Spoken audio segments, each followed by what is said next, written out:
She had been sitting on the front step for 40 minutes before the motorcycle came down the street. Not playing, not waiting the way children wait when they expect someone shifting weight, checking the direction they know the person will come from, running through small calculations of arrival. This was a different kind of waiting, the kind that has stopped expecting and started simply enduring, the kind that arrives after a child has tried everything she knows how to try and has run out of things to try and has arrived finally at the last available position.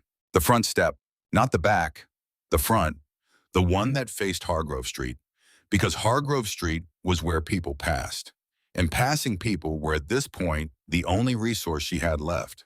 Her name was Della Briggs. She was 6 years old and 4 months. She weighed 44 pounds. She had her mother's dark hair cut in a bob that had grown past its intended shape over the fall, the left side always tucked behind her ear when she was thinking. She was almost always thinking. She was wearing her mother's coat. It was too large for her by several sizes. It pulled around her on the step and covered her hands entirely, and she sat inside it the way something small sits inside a shell, not comfortable but sheltered.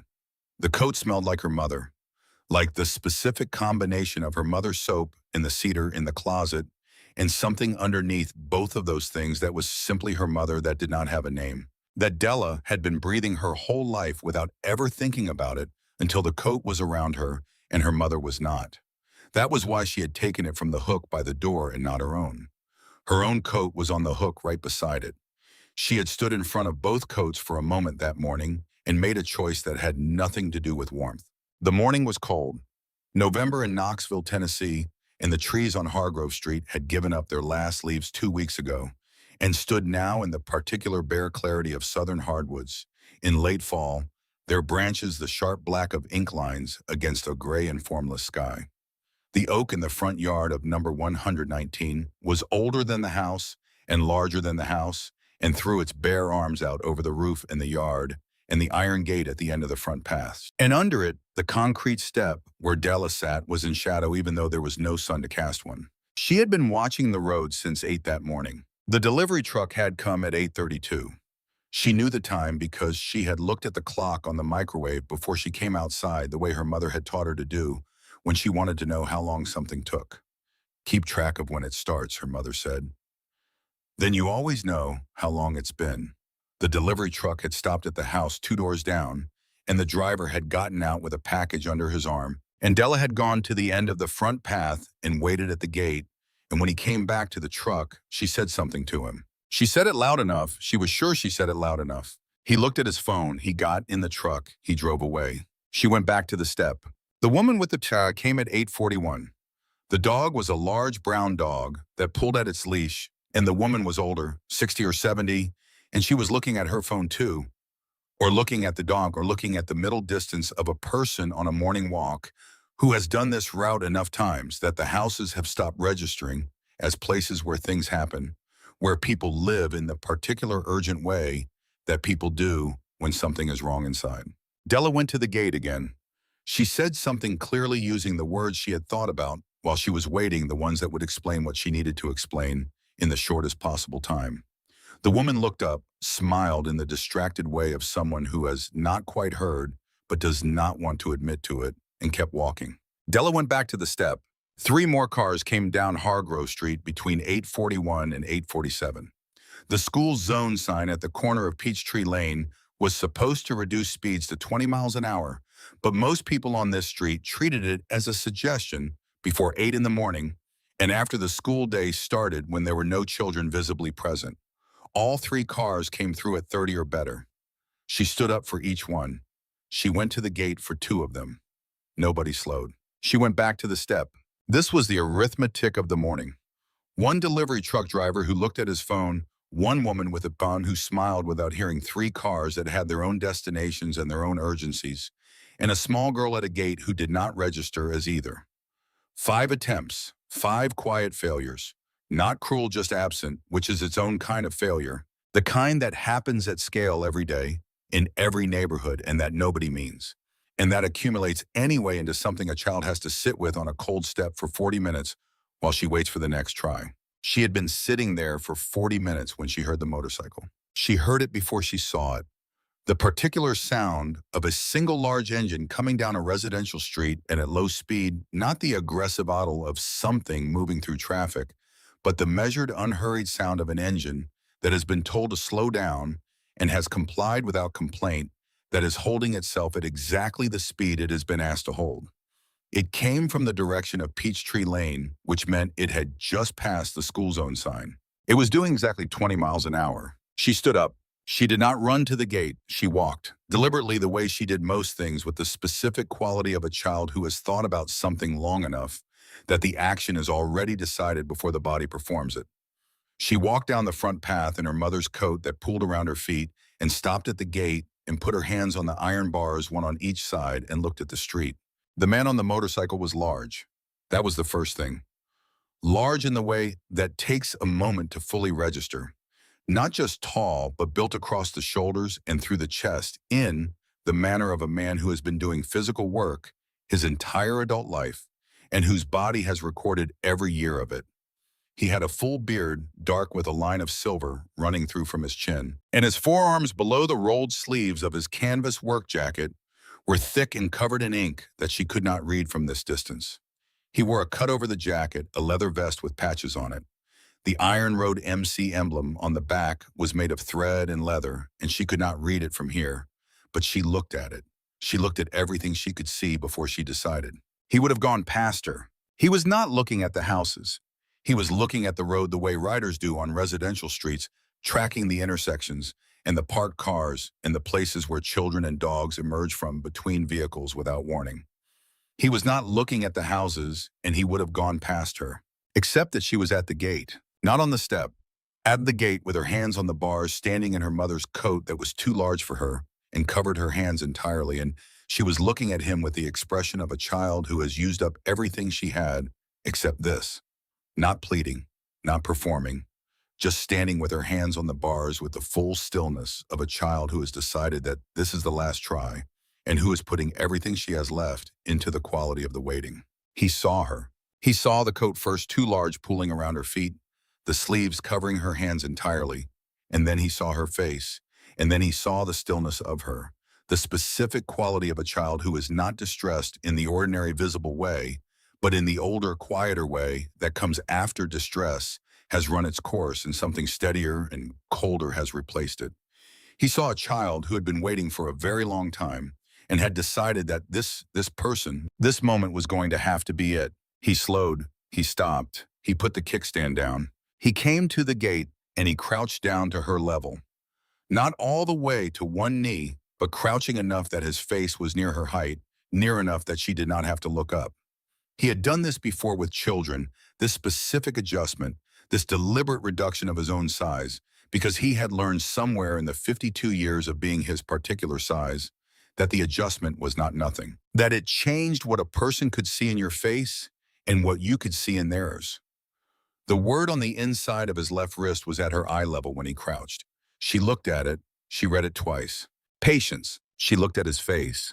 She looked at the patches on his vest. She looked back at his face. She was doing something, not stalling, not afraid, but checking.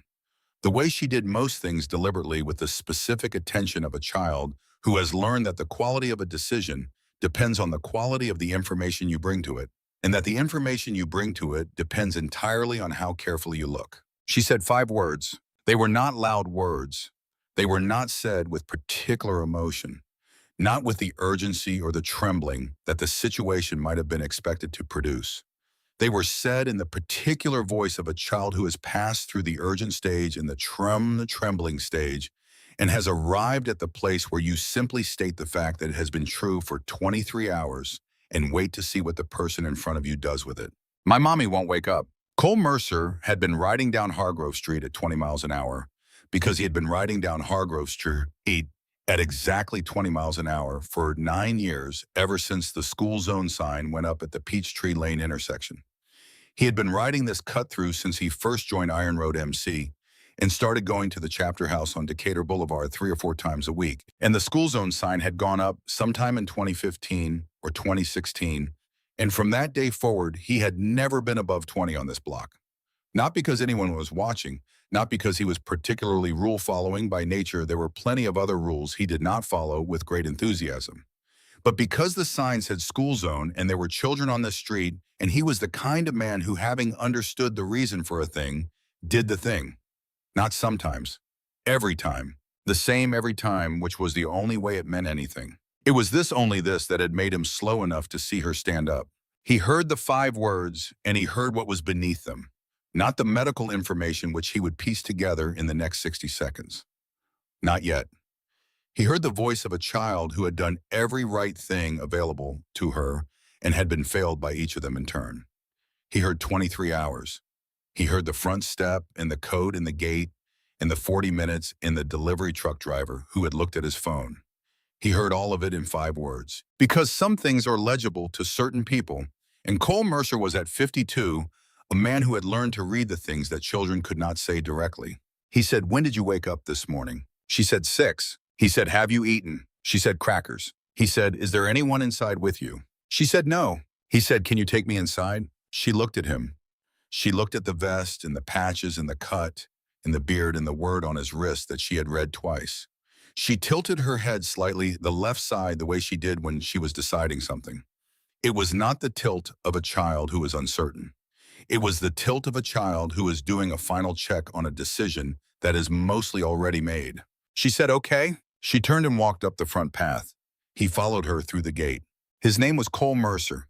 He was 52 years old, 6'1", 229 pounds, distributed in the manner of a man who had been doing plumbing work since he was 22 and whose body showed 30 years of it. Not built for display, built for use.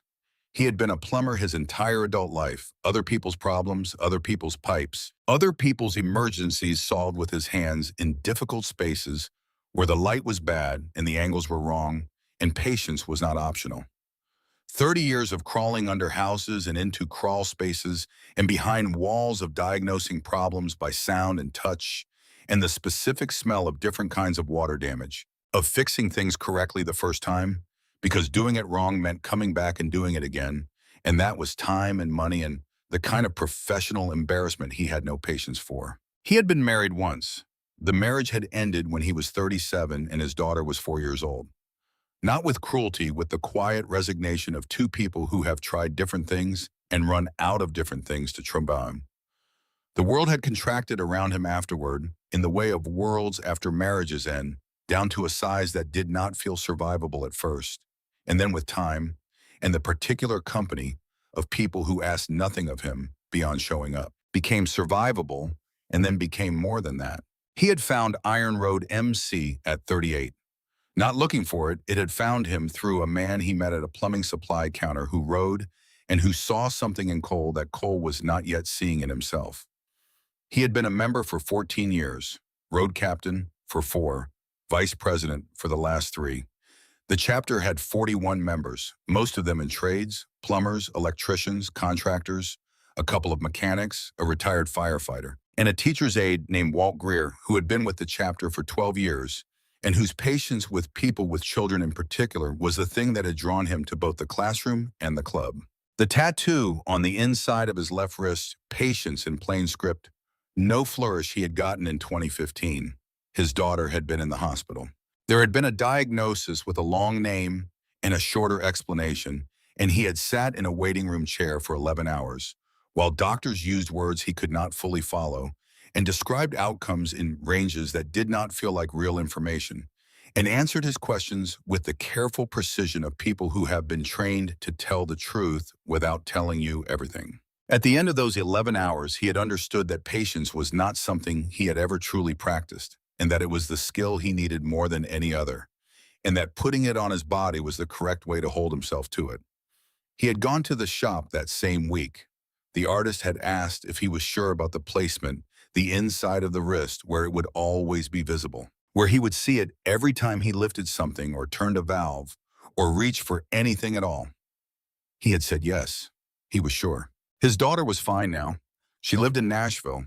She called on Sundays and they talked about ordinary things, and some Sundays they talked for an hour and some for 20 minutes.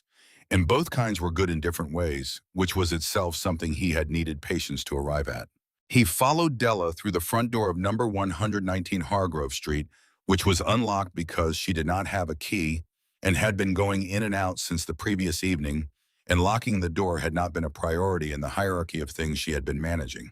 The house told him what he needed to know inside the first 30 seconds. It was a single-story brick ranch, well-kept, the kind of house that a single person manages alone with sufficient pride and insufficient time, and you could see both in equal measure if you knew what to look for. The pride was in the specific organization, the hooks by the door with specific items on specific hooks, labeled in small letters on tape, nothing misplaced, everything returned to its assigned position by habit. The shoes paired on the mat in a deliberate order, not just placed but positioned. The kitchen visible from the hallway where the counters were clear, and the appliances were arranged with the logic of someone who cooks in a particular sequence and knows exactly where everything needs to be to support that sequence. The insufficient time was in the small things that had gotten away from her, a hinge on a cabinet that had started to sag and needed tightening, a water stain in the cabinet under the sink that had been there long enough to dry completely and lighten to a pale ring, the gutters visible from the front path, with their overflow of dead November leaves still there from the last storm. On the wall beside the kitchen door, there was a small chalkboard with the week's schedule written on it in two colors: blue for the mother, red for Della, and it showed Monday as a half day for school, and Tuesday as ballet, and Wednesday as library day, and Thursday as nothing, and Friday as grandma. Grandma was listed in red, in Della's color. He looked at the chalkboard for a moment longer than was strictly necessary for information gathering purposes. He looked at the two colors of chalk and the way the schedule was organized, not just by time, but by person, each person's days, in their own color, the whole week visible at once, in the way a family keeps track of itself when the family is small and the stakes of miscommunication are high. Someone had built this system deliberately. Someone had thought about what information needed to be where and how it needed to be presented so that everyone who needed it could find it at a glance. The board was current, the writing was fresh. Then he looked at the closet door down the hall, which was slightly open, and on the inside of it, he could see a large piece of construction paper taped at child height, covered in a grid of hand-drawn squares. A calendar. Each square was crossed off in careful pencil except one. The last square crossed off was Sunday. Monday's square was not crossed. In Monday's square, there was a small slip of paper. He could not read it from here. He did not go to read it. He went down the hall to the bedroom. He said, "Stay here." She said, "I've already seen." He said, "I know. Stay here anyway." The bedroom door was partly open, the way it had been since the paramedics left, and he pushed it fully open and stood in the doorway and looked at the room. There was the impression of stretcher wheels in the cabin, the specific rectangular depressions of a medical gurney, the kind that do not come out of carpet easily, and that will be there for weeks.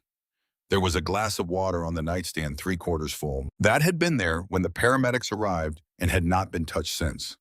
The room had the specific quality of a space where something medical had happened and been cleared away evident in what was missing, in the wrong kind of tidiness, the tidiness of absence rather than of care. He looked at the water glass. He looked at the impression in the carpet. He looked at the photograph on the dresser, a woman with dark hair and a 6-year-old with the same dark hair, both of them laughing at something outside the frame. The photograph had the quality of an unself-conscious moment, not posed, not arranged. Someone had caught them in the middle of something real, and they had not had time to compose themselves, and the result was more true than most photographs managed to be.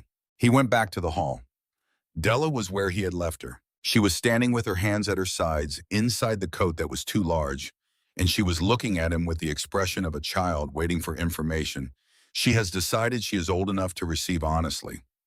There was no performance in it, no bracing, just waiting in the particular way she had been waiting all morning, not with despair, not with hope exactly, but with the steady readiness of a person who has understood that what comes next will come regardless, and the only question is how you meet it. He said, "Did they tell you where they took her?" She said, "The hospital." He said, "Which one?" She said, "I don't know." He said, "What's your grandma's name?" She said, "Grandma Ruth." He said, "What's her last name?" She thought about this for a moment. She said, "Same as Mama's. Briggs." He said, "What's your mama's first name?" She said, "June." He said, "Okay." He took out his phone. He said, "I'm going to find your grandma and your mama. Is that all right? She said yes. He said, can you show me where the crackers are? She said, why? He said, because you had crackers for breakfast and it's almost 9 in the morning and you need more than crackers. She looked at him for a moment in that same final check assessment, measuring something she would not have been able to name, but which she was very good at measuring. Then she said, there are eggs, and she went to the kitchen. He followed her. He made her eggs at June Briggs's stove with one hand, while he called the hospitals with the other. UT Medical first, and UT Medical was the one. June Briggs admitted Monday at 7:46 in the evening to the cardiac intensive care unit. The word cardiac tightened something in his chest in the specific way that word tightened in a man of 52, who had been to the funerals of men younger than himself and who understood, without having to be told explicitly, what cardiac ICU meant in terms of severity. It was not a word that left room for comfortable assumptions. He did not say the word aloud. He said, I'm calling on behalf of her daughter, Della. Can you connect me with the nursing station? He spoke to a nurse. He spoke to a charge nurse. He was transferred to a social worker named Freddie Voss, who came on the line with the particular quality of a person who has been waiting for a call. They have been dreading the slightly too fast pickup, a voice already at a different register than it would be for an ordinary Tuesday morning call. She said she's still there. And when he confirmed, yes, she's still there, she's been alone since you left at 11:30 last night. There was a silence on the other end that was not the silence of someone who had nothing to say. It was the silence of someone receiving information that has immediate and serious weight, who is already calculating what it means and what she has to do next, who is not going to spend time in the silence, but who owes it a moment. Freddie Voss said she would call Ruth immediately. She said she could have someone at the house within the hour. He said he would stay until someone arrived. He finished the eggs. He put the plate on the kitchen table in front of Della, scrambled with toast from the bread in the second drawer which he found, because the kitchen was organized by a woman who organized the way he organized plumbing layouts. Logically and without waste, everything where it should be for the person who knew the system. He poured orange juice from the carton in the refrigerator, checking first that it was fresh, that it had not been sitting open since Monday morning before everything changed. Della ate without being asked to. She ate with the focused attention of a child who is genuinely hungry, but who has been raised to eat at a table and not to rush, and there was something in watching her eat, the deliberateness of it, the small, ordinary act performed with complete normality in the middle of a morning that was not normal at all, that he found he had to look away from after a moment because the looking became more than he was ready for. He sat across from her with a cup of coffee from the machine on the counter. We had shown him the drawer with the filters and the carafe without being asked, with the directness of a child who knows where things are and sees no reason not to share that information. And he drank it and he watched her eat. And the kitchen was quiet in the way of kitchens and houses where the person who usually fills the kitchen with sound is somewhere else. He noticed things about the kitchen. The organized pantry visible through the open door. The children's drawings held to the refrigerator by a row of small magnets arranged by color. Someone had sorted the magnets by color deliberately, because this was the kind of house where that kind of deliberateness happened. A stack of library books on the corner of the counter with a sticky note on top that said "Return by the 22nd" in handwriting that was not Della's. The small pot of herbs on the windowsill above the sink, green and alive in the November window light, which meant someone was coming back to water them, and that someone expected this. She said, is she going to be okay? He said, I don't know yet. She looked at him. She said, that's what the paramedic said. He said, it's the honest answer. She considered this. Not briefly. She sat with it the way she sat with most things fully, without filling the space of the sitting with other things. Then she said, okay, and went back to her eggs. He said, what's in your pocket? She looked down at the coat. She felt the left pocket, then the right, then left again. She said, my word. He said, what word? She said, I pick a word every morning for the day, from the jar. Me and Mama made it last January. We sat at this table on a Sunday in January, and we wrote words on little pieces of paper. She wrote some, and I wrote some, and we folded them up and put them in the jar. Every morning I draw one without looking, and I put it in the square on the calendar. That's the word for the whole day. She paused. She said, I didn't pick one today. I forgot. Or I didn't forget. I just didn't. Things were different this morning. I was doing other things. He said what was yesterday's word. She reached into the coat pocket and took out a small square of paper. She unfolded it carefully the way you unfold something you have been carrying all day and have thought about many times during the carrying that has become warm from the heat of your body. She looked at it. She held it up so he could see. Brave. He looked at it. He looked at her. He said that was the right word. She said, I didn't feel brave. He said, you called 911. You waited all night. You went to the step. You stopped me. She said, I tried the delivery truck first. He said, you kept trying. She looked at the paper for a moment, reading it again. Even though she already knew what it said, the way you read something again when you are trying to understand it more completely than you understood it the first time. She said, that's what brave is. He said, that's what brave is. She folded the paper back up and put it in the coat pocket. She finished her eggs. She drank her orange juice down to nothing and set the glass back on the table with the care of a child who has been taught that glassware is not decoration. The kitchen was quiet again. At 9:12, he went to the front porch and sent a text to the Iron Road Emma chapter group, which went to 41 numbers. He stood on the porch with his phone in his hand and looked at Hargrove Street, bare-branched and gray-skied and quiet, in the Tuesday morning way of residential streets that have sent their children to school and their adults to work and have nothing left to do but wait for them to return.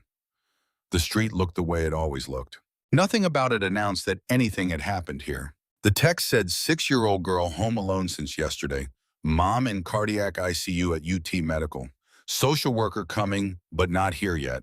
I'm at 119 Hargrove. Come if you can. He put the phone in his jacket pocket and went back inside. He did not expect anyone to come. It was a Tuesday morning. The chapter members had jobs, schedules, commitments that had been in place before this text arrived and that did not disappear because of it.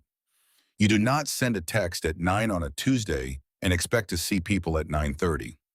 He had sent it because it seemed like the right thing to do because the situation was larger than one person, because there was a child in a house that needed more than one person could supply, and because he had learned over 14 years in the chapter and over the 52 years before that, that doing the right thing and expecting a specific result were two separate transactions, and that performing the first without attachment to the second was the only way to do it correctly.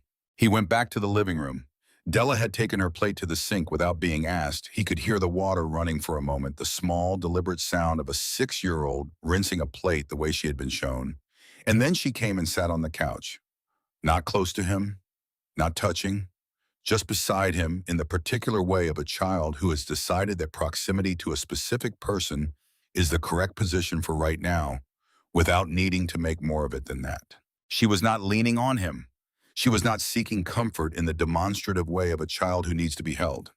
She was simply locating herself near him the way you locate yourself near a warm wall when the room is cold, not because the wall does anything for you directly, but because the warmth is real and you know where it is. She picked up a book from the end table. Not from the beginning. She opened it to a page she had been on before, to a place she had been reading before Monday, before the whole world changed its shape. He sat beside her and looked out the front window at Hargrove Street. The book was thick for a first grader. He caught the title on the cover when she set it briefly on her knee to tuck the left side of her hair behind her ear. He did not comment on it. He looked at the window and at the street and at the ordinary Tuesday morning going on out there, and he listened to the sound of the house, the refrigerator running, the faint sound of a car a few streets over, the particular quality of a house that is occupied by two people who are both being quiet together in a way that has become in the last hour its own kind of presence. At 9:27, he heard the engine. He heard it before he saw it, and he recognized it before he connected it to himself, because he had not genuinely expected it. A single large engine coming down Hargrove Street at low, steady speed. He looked at the window. A motorcycle parked at the curb in front of number 119. The rider got off. He walked to the gate. It was a member named Davis Polk, 46, who ran a general contracting business in North Knoxville. The kind of business that did whatever the job required: plumbing or framing or drywall or electrical, nothing too specialized and nothing turned away. He was at that moment supposed to be starting a job on the other side of the city. He was apparently starting late. Before Davis reached the front door, a second engine came down the street, then a third. Then two more together arriving from the same direction, having probably encountered each other at the Peachtree Lane turn and fallen into formation without deciding to the way riders sometimes do. Della heard them. She looked up from her book. She got up from the couch and went to the window. She stood at the front window of her mother's living room, and she looked at Hargrove Street, and Hargrove Street held 7 motorcycles parked at the curb in front of number 119 and 4 more coming down the block. She watched each one park. She watched each man get off. She watched them stand in the November morning with the patience of people who have arrived somewhere and intend to be present until the situation resolves. Not milling, not filling the sidewalk with noise and movement, just standing in the particular steady way of men who are good at waiting and who know, because they have had cause to learn it, that waiting done correctly is not nothing. It is something. It is sometimes the main thing. She counted them. She stood at the window and counted under her breath, touching her finger to the glass for each one, leaving small fog prints on the cold pane from the warmth of her fingertip. When she got to 14, she stopped counting. She turned around and went back to the couch and picked up her book and found her page. Cole watched her do this. He watched the window for a moment longer, 19 motorcycles now, all of them having come in at 20 miles an hour because the school zone sign was still valid at this hour. Every single one of them having slowed for the sign without being told, which said something about the people who had come. And then he watched Della settle back into the book with the specific quality of a person returning to a known and reliable place when the world outside has gotten to be too much, and he had to look away. They did not come to the door in a group. They came one at a time, the way you come when you know you are going to a house that has a child in it, and the child has had enough disruption, and the correct approach is not overwhelming. Cole let them in one at a time, and each man found his own way to be useful, which was how the chapter operated, not by assignment, not by direction, not by anyone standing at the front of a room and handing out tasks. By people reading what a situation needed and supplying it without being asked and without making anything of the supplying. Davis Polk found the leak under the kitchen sink that had been dripping for what the water stain in the cabinet suggested was at least 2 months. He fixed it in 25 minutes using tools from the kit in his truck. He was a general contractor, and a dripping faucet was not a complicated problem for a man who had been solving building problems his entire career. He fixed it the right way, replacing the washer and the seat both, because tightening what was already there was a temporary solution, and he did not do temporary solutions when permanent ones were available, and it was the same amount of time. He tested it 3 times after he closed everything back up. It did not drip. Walt Greer, who had taken a personal day from the school where he worked as a teacher's aide, came in and sat on the floor of the living room, not on the couch, the floor. He sat cross-legged about 4 feet from where Della was reading, and he said, "What's that one about?" Not "what are you reading?" Not "how are you holding up?" What's that one about the way you ask when you are genuinely curious and you want the other person to know it? Della explained it to him with the particular thoroughness of a child explaining something to an adult she has quickly determined is genuinely interested, which is the most detailed and unguarded explanation available. The one without simplification or performance, the one that assumes the other person can follow, and that stops to make sure they are following, and that goes back to fill in details that were glossed over when it becomes clear they were not as obvious as assumed. Walt listened to all of it. He asked questions that showed he had been following closely. She answered them at length.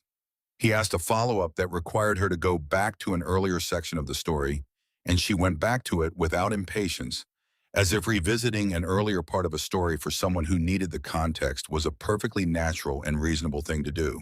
This exchange went on for 20 minutes, which was 20 minutes during which Della Briggs was not alone with the silence of the house and not thinking about 6 o'clock or Lakeview Children's Center or the glass of water on her mother's nightstand that nobody had touched. A man named Curtis Boone pulled the leaves out of the gutters, which he had identified from the street as overflowing. He found the ladder in the garage. It was a standard extension ladder on 2 wall hooks, exactly where you would expect to find it in a well-organized garage. And he worked his way around the house methodically from the back to the front, clearing each section completely before moving on, checking the downspouts to make sure the flow was unobstructed, cleaning up after himself as he went, doing it the way he would do it at his own house. No differently, without comment. Two members named Fletcher and Raymond went to the grocery on Jefferson Avenue and came back 45 minutes later with bags, not a general supply run, but a specific one chosen by men who had between them 8 children and who knew what a household needed when the person who runs it is in the hospital and cannot run it herself. Breakfast things for a week, the specific breakfast things a child would eat, not generic staples, but the particular things. Things for lunches that required minimal preparation. 3 days of dinners that a woman recovering from a cardiac event could make without standing at the stove for an hour. They had not been told what to buy. They had figured it out from the refrigerator and the pantry and from the chalkboard schedule on the wall and from the experience of knowing what families need. Cole sat at the kitchen table when Freddie Voss arrived at 10:15. She had the look of a woman who had not slept and who was not going to offer excuses about that because the excuses would not change anything about the night, and she knew it. He did not ask for any. She told him what had happened the previous evening. She had been called off the case at 11:30 by her supervisor. Not a genuine emergency, not a situation that required her specifically, she said with a particular flatness in her voice that was the controlled expression of a professional, managing the specific anger of someone who has been required to make a decision she knew was wrong in the moment she was required to make it. She had been living with that knowledge since 11:30 the previous night. She had called the neighbor, a woman named Harriet Fry, who lived 2 doors down at number 115 before she left. Harriet had confirmed she would check in through the evening. Cole said Harriet checked in at midnight. She saw Della asleep and she went home. Freddie was quiet for a moment. The specific quiet of a person who has already known something and is now hearing it confirmed by someone else, which makes it more real than it was when it was only her knowledge. Then she said, "Yes, I know." She said she would be escalating the supervisor's situation through official channels. She said it in the flat tone of someone who has already decided to do a thing and is now simply stating it as fact because stating it as fact is what makes it real and keeps her accountable to the doing of it. Cole did not say anything to that. He knew something about decisions that were already made and the difference between people who stated them and people who didn't. Then she said there was something else. She said it carefully. She said that when she pulled Della's file that morning, she had found a notation in the system, a flag marking the Briggs household as at risk. The flag had been entered 5 months ago by a data entry staff member named Gareth Foley, who had been processing a backlog of cases from a different district and had confused the Briggs file with another family of the same surname who had a documented history of neglect and intervention, a clerical error. A name collision in an overloaded system where the volume of cases made careful cross-referencing feel like a luxury no one had time for. Nobody had checked the entry after it was made. Nobody had caught it. It had been sitting in the system for 5 months, flagging a woman and her daughter as at risk when there was nothing at risk about them at all.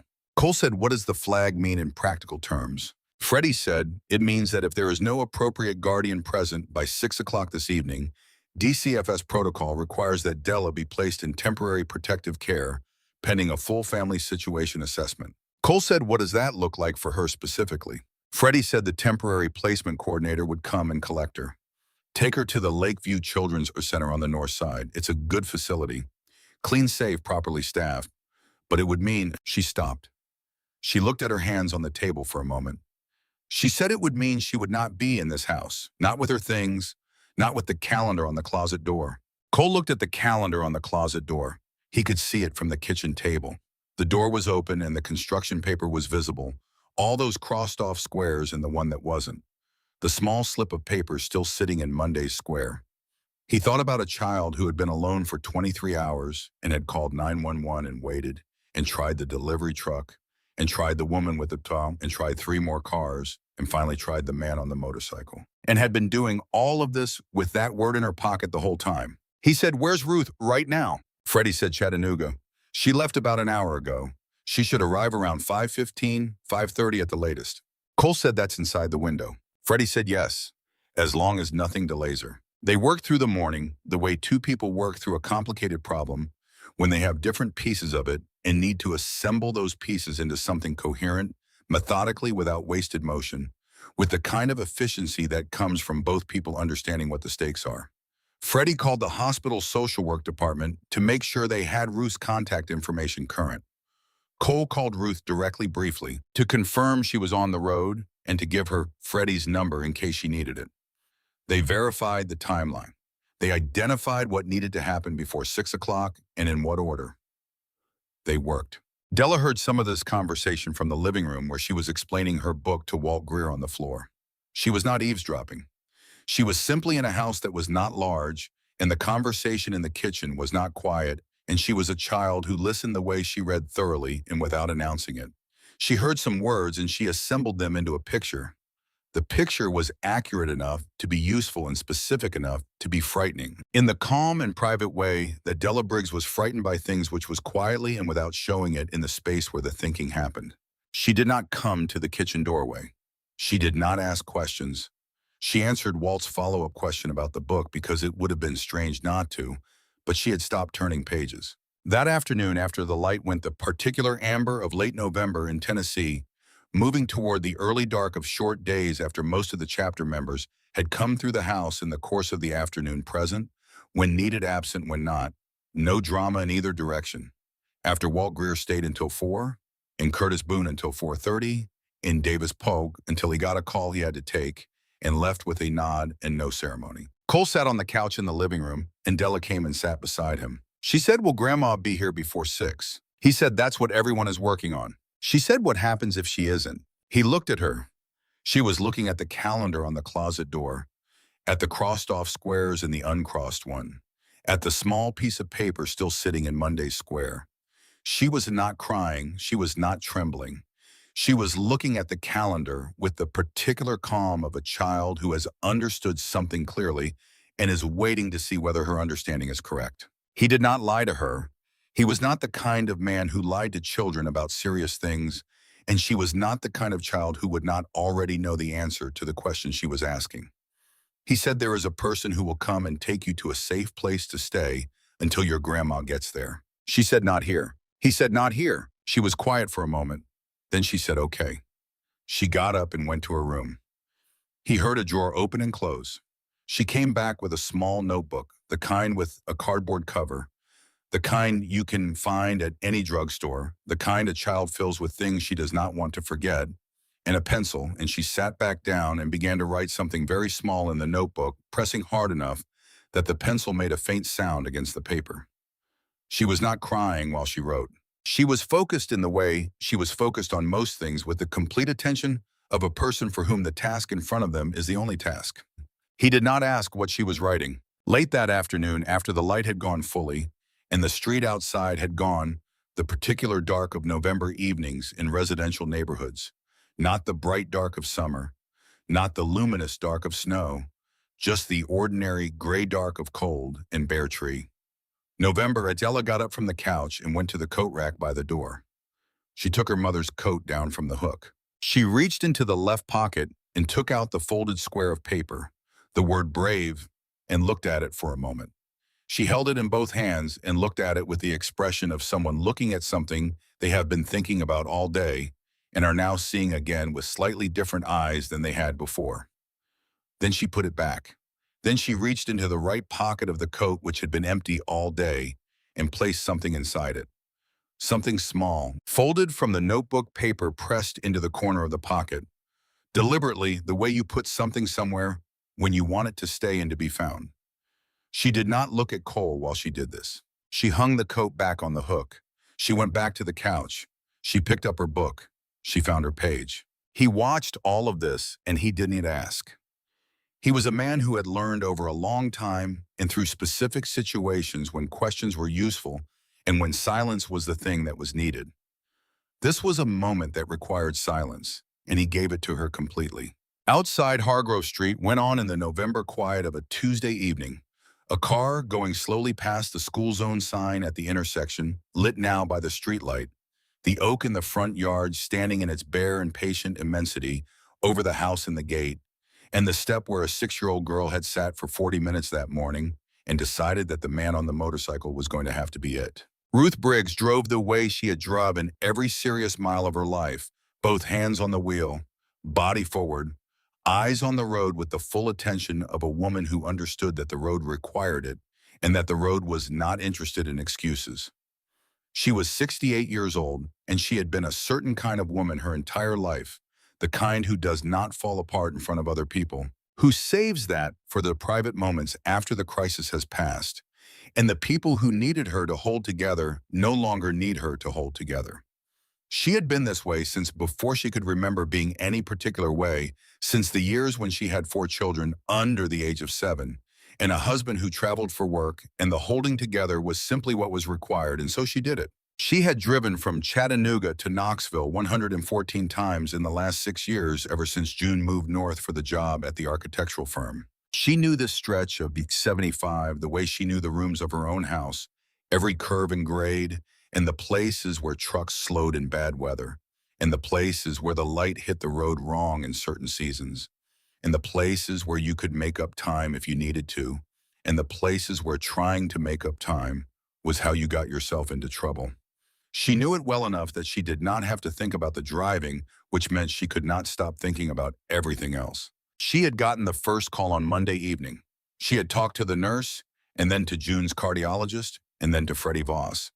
And she had understood the situation with the thoroughness of a woman who processes frightening information by understanding it completely, because understanding it completely is the only way she knows how to be useful in the face of it. She had packed a bag with the efficiency of a woman who has packed emergency bags before and knows exactly what goes in them and in what order. She had set her alarm for 5 in the morning to drive up first thing. She had sat up in the dark after the alarm went off for a few minutes before she got out of bed, doing nothing but sitting in the specific way of someone who needs a moment before the doing begins. The second call had come at 9:45 Tuesday morning from a number she did not recognize. A man named Cole Mercer, steady-voiced, who said he was with Della right now at the house, and that Della had been alone since 11:30 the night before. He said it plainly and without accusation, just stating the fact the way you state facts when the fact is the thing that matters, and the feelings about the fact can wait for later. She had been in her car 8 minutes later. She called Freddie from the road. She got the information about the 6 o'clock deadline and the at-risk notation in the system, and the placement coordinator named Lena Marsh, who would come if Ruth was not there in time. Freddie said it quietly and carefully, and Ruth listened to all of it and said thank you and hung up and pressed harder on the accelerator and breathed through the number the GPS was giving her, 519 arrival, and held on to it the way you hold on to a fixed point when everything else is moving too fast to hold on to. Then the traffic stopped. The backup south of Lenoir City was the kind that appears without warning on a clear day, on a clear road when a truck has gone wrong somewhere ahead, and the information about the truck has not yet made it to the GPS systems that might have rerouted her earlier. She sat in the backup for 8 minutes before the GPS rerouted. She took the new route and found different traffic after 4 miles, and the GPS rerouted again. The estimated arrival time moved from 5:19 to 5:41 to 5:58, and she called Cole Mercer and said, "I'm in traffic south of Lenoir City. Tell me what 6 o'clock means exactly." He told her what 6 o'clock meant exactly. He told her about Lena Marsh and the Lakeview Children's Center, and he told her in the same plain, steady voice that made the information worse and better at the same time worse because it was real and specific, better because the person giving it to her was not softening. It was not adding the comforting words that make information sound less real than it is. She said, "I will be there." He said, "I know." She said, "Is Della all right?" He was quiet for a moment, a considered pause, the pause of a man choosing the accurate words rather than the reassuring ones. He said, "She's the bravest kid I've ever seen." Ruth said nothing to that. There was nothing to say to it. She watched the brake lights ahead of her, and she thought about a 6-year-old girl in a coat too large for her sitting on a front step for 40 minutes and trying every person who went past and not stopping trying. And she kept both hands on the wheel, and she did not fall apart because falling apart was for later, and this was now and now required her full attention. The traffic cleared at 4:53. She did not look at the GPS again. She knew these roads. She did not need the GPS to tell her how to make up 12 minutes on a stretch of road she had driven 114 times. She made the turns she knew to make, and she went the speed that was the fastest safe speed on each section of road. And she did not go faster than that because arriving was the requirement and arriving intact was the requirement. And she was a woman who knew the difference between hurrying and recklessness. Back in the house on Hargrove Street, Cole had not told Della about the traffic. He had taken the call from Ruth on the front porch, standing with his back to the window, so that she could not read his face through the glass if she looked up from her book. He had listened to Ruth tell him the arrival time had moved, and he had said what he said, I know, and he meant it, though he was not entirely certain where the certainty came from. Only that Ruth's voice had the quality of a woman who would do what she said she would do, and he had stood on the porch for a moment after the call ended, looking at Hargrove Street, doing the arithmetic one more time. 5:58, 6 o'clock, 2 minutes. He went back inside and he sat on the couch and he looked at the clock on the cable box 5:03, and he thought about the things he could do and the things that doing them would actually accomplish. And the gap between those two considerations was large enough that he sat with most of the thinking without performing any of the doing. Ruth was on the road. She knew what the situation was. She was driving as hard as she could safely drive. Nothing he did from this couch was going to change the distance between her car and this address. The only thing he could do was be here. So he was here. Della had put down her book at some point after 5. She had been holding it and looking at the pages, which was not quite reading in the way that not quite reading and reading can look very similar from across a room. She set it on the cushion beside her, and she looked at the calendar on the closet door. She said, "Can I draw a word?" He said, "Of course." She got the jar from her room, the mason jar, with a piece of paper rubber banded over the top. A small hole cut in the center, just large enough for a hand, without looking at what you were drawing, and she stood in front of the closet door, and she reached into the jar without looking, and she pulled out a folded square. She unfolded it, she read it, she folded it back up and held it without showing him. She said, "I'm going to put it in Tuesday's square, but I'm not going to look at it until tonight. That's the rule. You draw it in the morning and you don't look at it again until you cross off the day at bedtime." He said, "Sounds right." She said, "I know today isn't the morning, but it's the first time I've drawn one today, so it counts." He said, "It counts." She put the square in Tuesday's box on the calendar. She put the jar back in her room and came back and sat on the couch and picked up her book and held it. He looked at the clock. 5:17. He sent one text, not to the full chapter group, to 9 specific numbers. Men who he knew were done with their work days or close to it, men who lived within 15 minutes of Hargrove Street. He kept the text short, 119 Hargrove. "Come if you can, bring it down low and slow." He put the phone in his pocket. At 5:31, he heard the first engine on the street, then a second. He did not get up to look.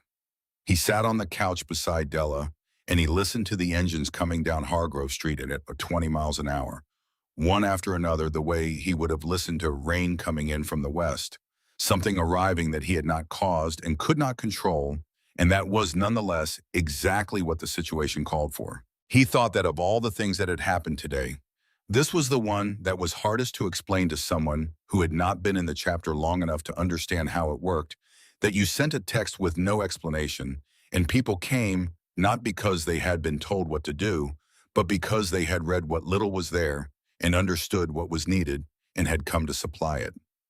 Not every time, not always, but enough times, and this was one of them.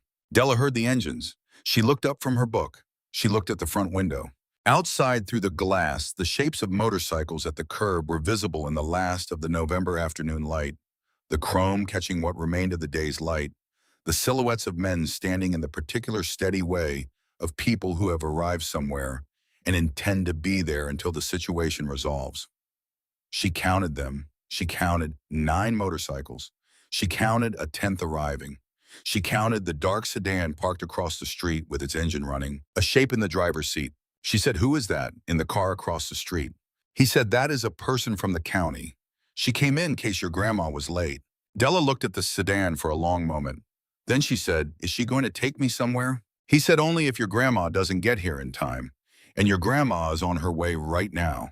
She looked at the clock on the cable box. 5:38. She looked at the sedan. She looked at the motorcycles. She said, "Why did they come back?" "Some of them were here this morning." He said, "Because that's what they do." She said, "They don't know me." He said, "They know enough." She was quiet. She went back to her book, or to holding it. He watched the street and held himself in the particular stillness he had learned to hold himself in during the years when stillness was the skill required. And he watched the clock, and at 5:51, his phone buzzed. A text from Ruth's number. Turning on to Jefferson now. He let out a breath he had not been aware he was holding. He sat still and he waited. And at 5:54, a blue Subaru rode Dusty, the color of reliability, rather than beauty, the car of a woman who drove it somewhere serious regularly and knew every sound it made, came down Hargrove Street and stopped in front of number 119. A woman got out. She was 68 years old and she had driven 114 miles in traffic that should have taken an hour and 40 minutes and had taken 2 hours and 9 minutes. And she came through the gate at number 119 with a rolling suitcase in the face of a woman who has held herself together for an entire drive. Because holding herself together was what the drive required, and who will do whatever comes after that in private. In the specific way of women who understand the difference between what the moment requires and what you do when the moment is over. Della heard the gate. She heard the specific sound of that gate, which she had been hearing her whole life, which had the small creak of a gate that has been opened and closed thousands of times and has settled into the precise sound of this gate and no other. She put her book down on the couch cushion, bookmark in place, and she stood up and she went to the front door and she opened it. Ruth was on the step. They looked at each other for 1 second, the grandmother who had been driving since 3:45 and the granddaughter who had been alone since 11:30 the previous night. And then Ruth put the suitcase down and she came through the door and she held Della. Della held back. She did not make a sound. She put her face against her grandmother's shoulder and her arms around her grandmother's waist as far as they reached, and she held on with the full strength of a 44-pound child who has been holding herself together for 23 hours and who has done this without being asked to and without telling anyone she was doing it, and who can now finally stop. Ruth made a sound that was not a word, the sound that comes from somewhere older than language. When something you were afraid was lost turns out to still be there, still whole, still in one piece, still itself.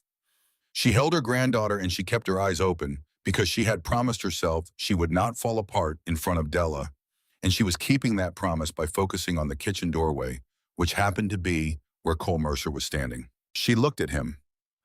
She took him in the cut, the patches the size of him, the beard going silver at the chin, the word on the inside of his left wrist that she was too far away to read.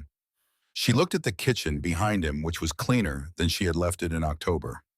She looked at the faucet. June had mentioned that faucet every time they talked for 2 months. It was not dripping. Cole said nothing. He stood in the kitchen doorway and let her look. Inside the sedan across the street, Lena Marsh watched the blue Subaru pull up at 5:54. She watched the woman get out and go through the gate. She looked at her clock. She picked up her phone and called Freddie Voss to confirm arrival and to confirm that the confirmed arrival was at 5:54, which was 6 minutes before the deadline, which was within the acceptable window. She said all of this in the flat, professional tone of a woman who is confirming a fact and noting it for the record. Freddie said thank you. Lena closed the file. She started the car and pulled away from the curb and turned at the Peachtree Lane intersection and disappeared. Cole watched the sedan go, the taillights at the intersection, then the intersection empty again. Then he looked back at Ruth and Della in the front hall.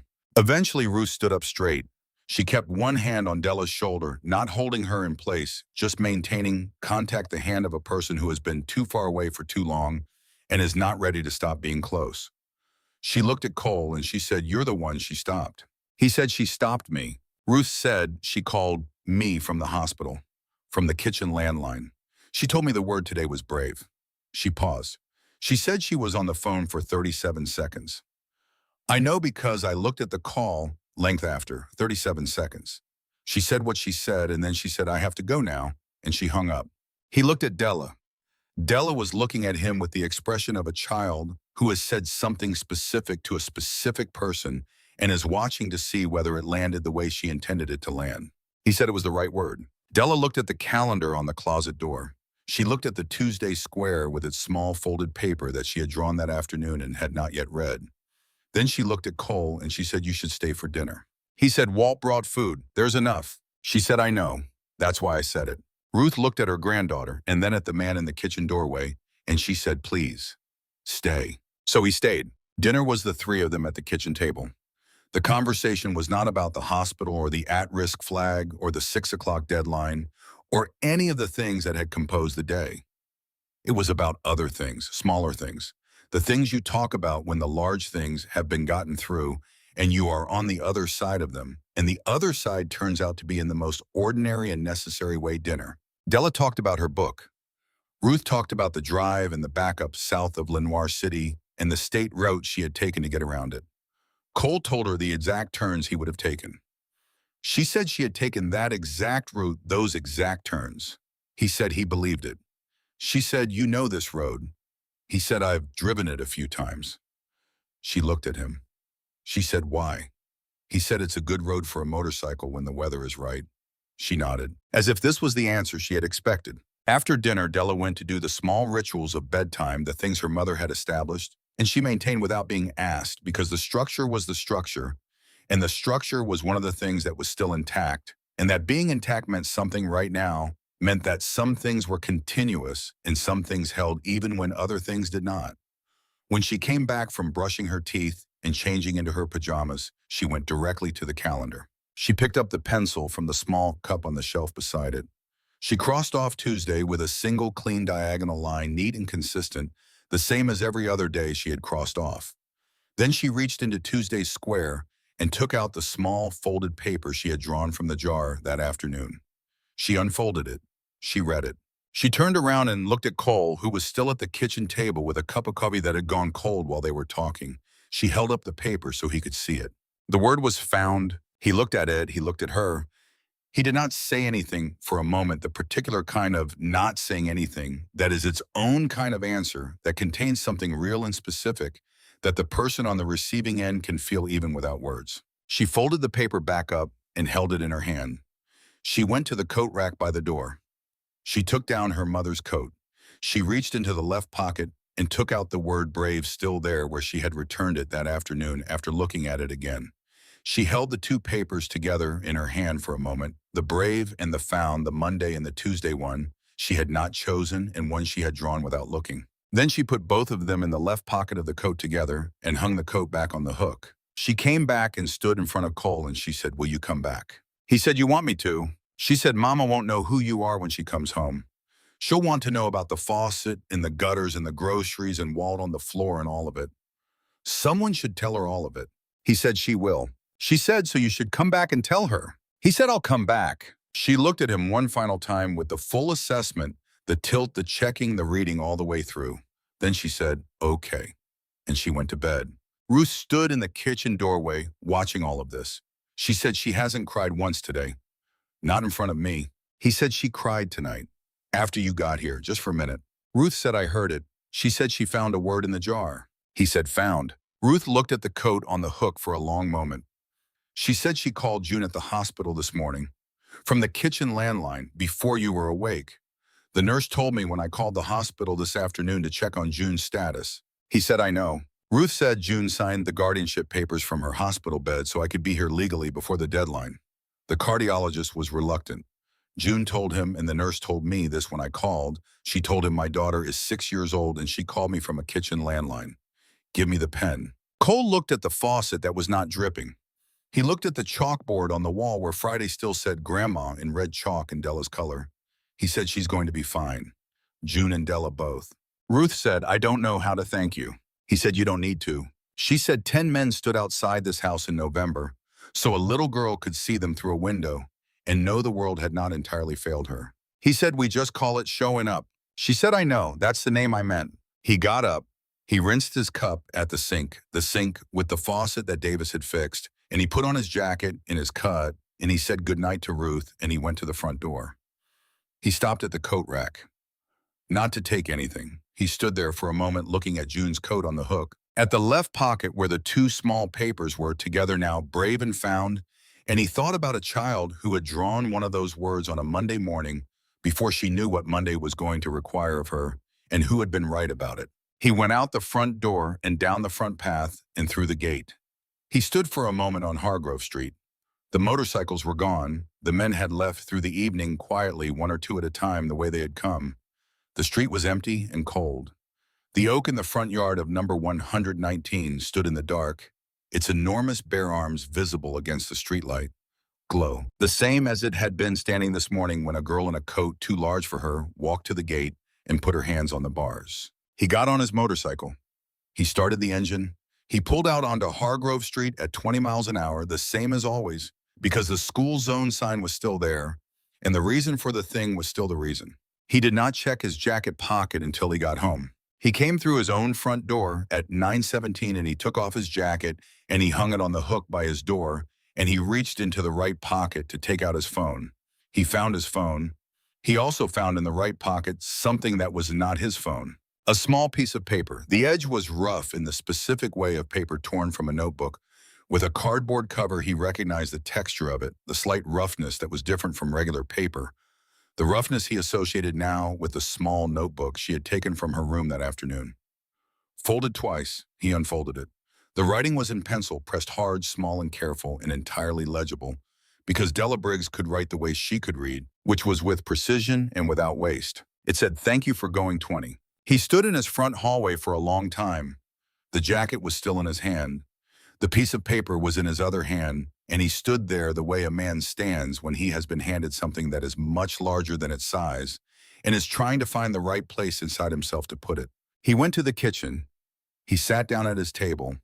He set the piece of paper on the table in front of him, and he looked at it, and he thought about a school zone sign that had been there since 2015 or 2016, and a girl who had been standing at a gate with her hands on the bars and the expression of a child who has arrived at the last available thing and is deciding whether it is enough. He thought about the specific arithmetic of the thing 20 miles an hour, not 25, not even 22, and what that specific number had made possible. 1 hour, one sign, one man who had decided 9 years ago that having understood the reason for a thing meant doing the thing and had done it every time since, without exception. He thought about the word on his wrist. He did not call anyone. He did not send any texts. He sat at his kitchen table with a piece of paper the size of a bookmark in the November night outside his windows, and he stayed there until the coffee he eventually made had gone cold because some things deserve more than a moment, and he was above most other things a patient man. The piece of paper stayed on his kitchen table for 3 days. He did not frame it. He did not put it somewhere special or deliberate. He just did not move it, which was its own kind of keeping the kind that happens when you can't bring yourself to change the position of something that is exactly where it should be. Every morning he came down to make coffee and it was there small and precise on the table. And he looked at it the way you look at something that has said something true about you that you were not expecting to hear. On the 4th day, he folded it carefully, the same 2 folds she had made, and put it in the front pocket of his work shirt. Not the jacket pocket, the shirt pocket close to the chest, the kind of pocket a man puts things he wants to keep near him during the work that he wants to carry through the day without thinking about carrying. He kept it there for the rest of November. There were things about that Tuesday that Cole thought about later, not obsessively, not in the way of a man who cannot let something go, but in the way of a man who turns a thing over occasionally because it still has more to show him. He thought about the 40 minutes. Not about what the 40 minutes meant in terms of failure. There were other people for whom that accounting was the right and necessary exercise. He thought about what the 40 minutes revealed about Della specifically, because a different child might have stopped after the delivery truck driver. A different child might have gone back inside after the woman with the plane smiled without hearing. A different child might have tried the 3rd car and not the 4th. There was nothing required in the trying, nothing that obligated her to keep going. She had already done everything she was supposed to do. She had called 911. She had waited through the night. She had done the right things in the right order. And then she had done something more than the right things. She had done the thing that was past the right things, the extra try, the one more try, the return to the gate when there was no particular reason to believe the gate would be any more useful than it had been the last time. He thought about that. The specific shape of that kind of courage, not the dramatic kind, not the kind that announces itself, but the quiet, repeated kind, the kind that keeps getting up from the step and walking back down the front path and putting its hands on the bars of the iron gate one more time, because one more time is still available. And available means try. He thought about the words she had drawn from the jar on Monday morning. He thought about her mother sitting at that table in January with a small girl and folding up pieces of paper and writing words on them. Not random words, not any words, but specific words chosen by 2 people who were thinking about days and what days require of you. He thought about the fact that the word brave was in that jar because someone had put it there, had thought it was a word worth having available, had written it down and folded it up and put it in the jar so that on a random morning in an unpredictable future, it might come out and be the word for the day.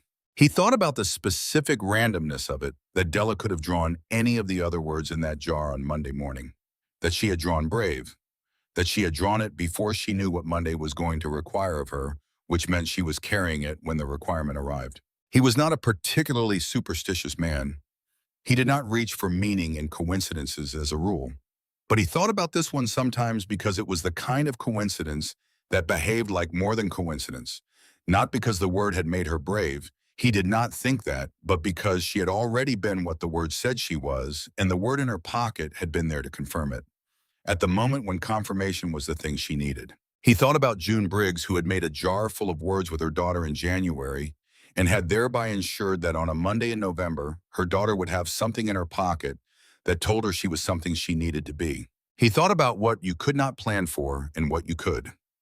What planning looked like when you did not know what you were planning for. The chapter had a conversation about it in January at the monthly meeting. Not about the specific events of November, those were private, and Cole did not tell the chapter stories at chapter meetings, but a more general conversation, the kind that starts with one thing and finds its way to something adjacent, about the usefulness of being in trades, about what it meant to show up at a place and have the knowledge and the tools to fix the things that were broken, about the faucet and the gutters in the kitchen and what it meant to do those things for someone without being asked and without making anything of the doing. Walt Greer said the most useful thing I did was sit on the floor. A few people said they didn't follow. Walt said I didn't fix anything. I didn't have anything to fix. I sat on the floor and I asked about a book and she told me about it. That's what was available for me to do, so I did it. There was a pause. Someone said that doesn't sound like nothing. Walt said no. I don't think it was nothing, but it wasn't what I expected to be useful for. I expected to do something specific, fix something, move something, and instead what was needed was for someone to sit on the floor and listen to a kid talk about her book. And that turned out to be what I had. Cole said that's how it goes most of the time. Walt said I know. I'm getting better at knowing that before I arrive instead of after. Cole said the arriving is the thing. Walt said yes, the arriving is the thing. He thought about this conversation later in the year too. He thought about it when he was dispatched to a job in South Knoxville where a pipe had frozen and burst in an elderly couple's basement, and the water had been going for 6 hours before anyone noticed. He thought about it when he arrived and assessed the damage and fixed what needed to be fixed and stayed an extra 2 hours to help the couple move the things that had been damaged to a drier part of the basement and to call the restoration company and to make sure they understood what the restoration process would look like before he left. He had not planned to stay the extra 2 hours, but staying the extra 2 hours was what was available to do. The arriving was the thing. In March, Della wrote a report for school. The assignment was to describe a person she admired. She wrote about her mother, about the galleon and the calendar and the 2 colors of chalk, and the specific way her mother had organized the kitchen so that everything had a place and the place was logical, and once you knew the place, you never had to look for anything. She wrote about the chalkboard schedule and why having the schedule visible made the week feel manageable instead of unpredictable. She wrote about the library books and the sticky notes and the herbs on the windowsill. She showed it to Cole when he came for dinner in March. The first dinner he came for, the one June had invited him to, on the phone, with the same directness her daughter had, saying, "We would like you to come. Please come on the 14th. He read the report at the kitchen table. He read it all the way through. Then he put it down and looked at Della across the table.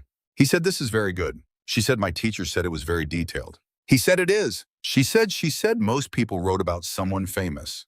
She said, "I was the only one who wrote about my mom." He said, "Your mom seemed like the right choice." She said she was the right choice. I thought about other people. I thought about writing about you, but then I thought my mom built the system that made everything possible. The jar and the calendar and the knowing where the filters are. So she was the right choice. He said she was the right choice. She said, "I told her that." She cried, "The other kind." He said, "I know, the other kind." June came in from the back bedroom where she had been on a work call, and she looked at the 2 of them at the kitchen table and she said, "Are you reading the report?" He said, "I am." She said, "It's very good." He said, "It is." She said she wrote it all herself. I didn't help. I wasn't allowed to read it until after she turned it in. Della said that's the rule. It's your report, not anyone else's. June sat down at the table and had looked at the report, and then at her daughter, and then at Cole. She said she told me she thought about writing about you. He said she told me she chose you instead because you built the system. June looked at her daughter. She said the system. Della said the jar and the calendar and the chalkboard and all of it. That's a system. You built it so we could keep track of the days and the words and what we were doing. That's the system. June was quiet for a moment. She said I built it because I wanted to. Because I wanted you to grow up knowing that days have words in them. That there is always a word for a day if you look for one. Della said, and I wanted to write about that. June said, I know. Della said, and also the faucet wasn't in the report, but I thought about putting it in. June said the faucet. Della said Davis fixed it, without being asked. That's part of the system too. The system of people who show up and fix things because that's what they have to give. June looked at Cole. Cole looked at the table. June looked at her daughter, and she did not say anything for a moment, in the particular way of a person who has too many things to say and is selecting carefully. She said yes, that's part of the system too. Della said I might write a different report about that system later, when I have more information. June said that seems right. Della said I need to keep paying attention first. Cole said that sounds like the right order. Della looked at him. She said I'm going to write about 20 miles an hour in that report. He said, is that so? She said because it's the most important part of the whole story. I've thought about it many times, and I think it's the most important part. Not the eggs or the groceries or even the faucet. 20 miles an hour, 9 years of 20 miles an hour. That's the part I want to understand completely before I write about it. He said, what do you understand about it so far? She thought about this with the full attention she gave most things. She said, I understand that you did it because of the sign, not because someone was watching, not because you thought something was going to happen, just because the sign was there and the reason for the sign was real, and so you did it. He said, that's right. She said, and I understand that if you had not done it for 9 years, you would not have been doing it on that specific Tuesday. It only worked because it was every time, not just sometimes. He said, that's right. She said, what I don't understand yet is how a person decides to do something every time instead of just sometimes, because sometimes feels easier and sometimes feels like enough. He said it is easier. She said, so how do you decide? He looked at the word on his wrist.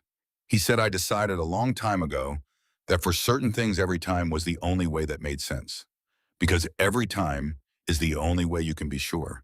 And being sure matters for certain things more than it matters for other things. She said, which things? He said things where the reason is real. Where the reason is about someone getting hurt if you don't. Where the reason isn't about following a rule because the rule exists, but about protecting something that is worth protecting. She was quiet for a moment. Then she said, children. He said, yes, among other things. She said, I'm going to put that in the report. He said, all right. She said, I'm going to need you to say it again more slowly when I have my notebook. He said, I can do that. June listened to all of this from across the kitchen table. She did not say anything. She looked at her daughter and she looked at Cole and she looked at the report on the table with its careful pencil writing about the system she had built without knowing it was a system. And she thought about January and the Sunday afternoon at this table when she and Della had folded up pieces of paper and put words in a jar, all those words, one of which was brave. She thought about brave in the left pocket of the coat on the hook by the door. She thought about found folded next to it. She thought about everything a word carries when you have needed it on the right day. Outside Hargrove Street went on in the marchway of residential streets in late winter. Moving towards spring, not quite warm enough, yet not quite bare anymore. The first hints of green at the tips of the oak branches visible from the kitchen window. The street going about its ordinary afternoon business of people coming home and children on bikes and the school zone sign at the Peachtree Lane intersection doing its quiet, reliable, unremarkable work. Cole looked at the window. He thought about April. He thought about riding down Hargrove Street in April at 20 miles an hour, and the oak being green and the step being empty, and all of that being exactly right, being the precise thing you want, a step to be empty, because the person who needed to be there has been found empty, because the world held empty in the way of a step that has nothing urgent to report. He thought about that and about the piece of paper in his shirt pocket, and about 9 years of 20 miles an hour, and about the way some things are only possible because they have always been true, and not just sometimes. He thought the arriving is the thing. Then Della said, should we eat? And June said, yes, let's eat. And the kitchen went about its ordinary dinner business. in the ordinary way of kitchens, in houses where the people who live in them are where they are supposed to be. On the sixth day after June was admitted, Cole went to visit her at UT Medical. He had asked Ruth by text whether it would be appropriate, and Ruth had called him back. Not texted, called, which told him something about the kind of woman she was, and said that June had been asking to meet him since Tuesday, and that the answer was yes, and she would tell June he was coming. He brought nothing. He almost brought flowers and then did not, because flowers were for people who were getting better in a straightforward way, and June's situation was more complicated than that, and he did not want to bring something that assumed something it did not know.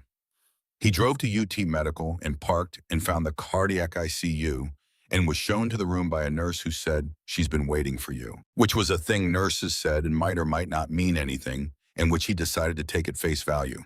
June Briggs was 31 years old and she was small, which he had not known from the house but understood immediately from the photograph on the dresser. She had Della's dark hair, or rather Della had hers, and she was sitting up in the hospital bed with the alertness of a person who has been horizontal for nearly a week and who has decided that alertness is the thing she has available and she intends to use it fully. She looked at him when he came in the door with the same assessment he recognized from her daughter, the full inventory top to bottom, thorough and unsentimental and genuinely curious, concluding with the word on the inside of his left wrist, which she read from across the room. She said, "Patience." He said, "Yes." She said, "Della told me about that. She said she read it twice." He said, "She did. I watched her do it." June said, "Sit down, please. I have many questions and the doctors keep telling me not to exert myself. And I have decided that what they mean by exerting myself is physical, and that asking questions is the only thing I have been able to do for 6 days, so I intend to keep doing it." He sat down. She asked him everything, not tearfully, not with the trembling gratitude he might have expected, and that would have been entirely earned in the precise sequential way of a woman who processes things by understanding them completely, because she is an architect by profession and training, and she has spent her professional life understanding things by learning their structure. And the structure of what happened to her daughter on Monday and Tuesday is the thing she needs most right now to understand. She asked about the timeline. She asked what Della had said when she first stopped him word for word as best he could remember. She asked whether Della had seemed frightened. He said no, not in the ordinary way. She said that sounds like her. She asked about the eggs and who had made them and whether Della had eaten all of it. She asked what each member had done when they arrived in what order. She asked about the faucet specifically. She had been meaning to fix that faucet since September and had not gotten to it, and the fact that it had been fixed by a stranger who came to help her daughter while she was unconscious in a hospital bed was the kind of specific information that required full understanding to hold correctly. He answered all of it. He did not embellish and he did not minimize. He told her about the school zone and the 20 miles an hour and why that number specifically and not any other. He told her about Della at the gate with her hands on the bars. He told her about the calendar and the word brave and the way Della had unfolded it and held it up so he could see it sitting across the kitchen table from him, eating scrambled eggs at 9 in the morning of the second worst day of her life. He told her about the text to the chapter and the men who had come and found their own work without being assigned it, and about Walt Greer sitting cross-legged on the living room floor, asking about the book with the genuine interest of a man who actually wanted to know. He told her about the piece of paper in his shirt pocket. She was quiet for a moment when he told her that part. She looked at the window at the view of the hospital parking structure that was the only view available from this room, which was not much of a view, which had been her view for 6 days. She said, "What did it say?" He said, "Thank you for going 20. June looked at the window for a long time. Then she said she's been writing in that notebook since she was 5. I thought it was just drawing at first. Then I realized she was writing words. Then I realized the words were sentences." She paused. She said she writes things she notices, things she wants to remember. She wrote last spring that the mail carrier always slows at a certain corner, even though there's no sign there. And she wondered if he'd been slowing there so long he'd forgotten there was no sign, or if he slowed on purpose because it was a good corner to slow down at. She was 5.5. He said she notices everything, June said, from the time she was very small. The way a room changes when someone leaves it. The way people carry themselves when they think nobody is watching. The difference between two kinds of quiet, She told me once when she was 4 years old that the library smelled like the inside of a promise. I did not know exactly what that meant. I have thought about it many times since. I think I understand it now, but I am not entirely sure. But I understood the moment she said it, that she was right. He said she's going to be more than all right. June looked at him. She said, I know. I have always known that. What I did not know and what I am still learning to hold is that people like your chapter exist. That was something that was out there in the world. He said most people don't know. She said she told me you were going exactly 20 miles an hour. She said it like it was the most important part of the story. Not the eggs, not the men who came, not the faucet, 20 miles an hour. He said it might be. She said you didn't have to stay all day. He said she asked me to. June put her hand over her mouth for a moment. She looked at the parking structure. She took her hand down. She said she doesn't ask people for things. She never has. Even when she was very small, she would figure out another way before she would ask. She would exhaust every available alternative before she would ask. He said, I know. She tried the delivery truck first. June was quiet for a long time. She was looking at the window at the parking structure, at something beyond or behind those things. Then she said, I need you to know, I need to say this, even if you don't need to hear it, I need you to know that she was not supposed to be alone. I had a plan. All the right numbers on the refrigerator. I had talked to Della about what to do in an emergency specifically more than once, and she knew. He said she was prepared. She did everything right. June said, I know. Everyone tells me that. Freddie Voss tells me that. Ruth tells me that. The cardiologist tells me that. And I believe it. I believe it entirely. And she paused. She said she sat on the front step for 40 minutes in my coat. He said yes. She said, I know it wasn't my fault. The cardiologist has explained the condition to me 4 times in 4 different ways, and I understand it each time, and I believe it each time. It is a congenital condition I did not know I had, and there were no symptoms that should have told me, and I could not have prevented it, and I could not have known. He said, and she said, and she sat on the front step for 40 minutes in my coat. He said, yes, she did. He did not tell her that it was all right. He was a man who had sat in a waiting room chair for 11 hours and had learned something true about the things that cannot be made all right, which is that they cannot be made all right. And the only honest response to that is to acknowledge it and to carry it and to let it change how you move through the world without letting it stop you from moving. He had the word on his wrist. He understood what it was for. He said she picked Brave out of a jar she made with you. In January, she carries it in a pocket. She puts it in a square and crosses it off at bedtime. That whole system, the 2 colors of chalk, the jar, the calendar, the crossing off at bedtime, the knowing where the filters are, the knowing how to call 911, the knowing how to wait. That's you. That's what you built. That held. June looked at him. He said the 40 minutes on the step that happened. The Karumandar and the words and the reading at breakfast and the knowing when to try one more time, that's what you built. That held the whole way through. June said she put Brave and Found in the coat pocket together. He said Ruth told me. She said, I'm going to leave them there. I'm not going to take them out. He said, that seems right. She said, when I come home, I want to meet everyone, all of them. I want Della to be able to put faces to the motorcycles. I want her to be able to say, that man fixed our faucet, and that man cleared the gutters, and that man sat on the floor and asked about my book. I want her to be able to name them.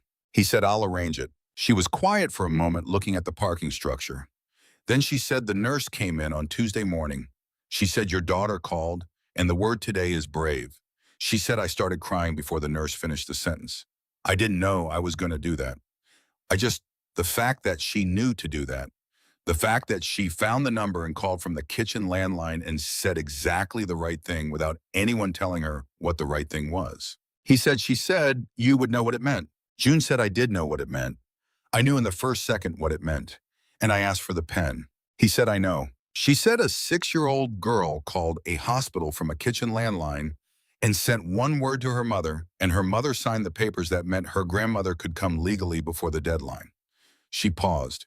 She said Della did that. Not the social worker. Not you. Della.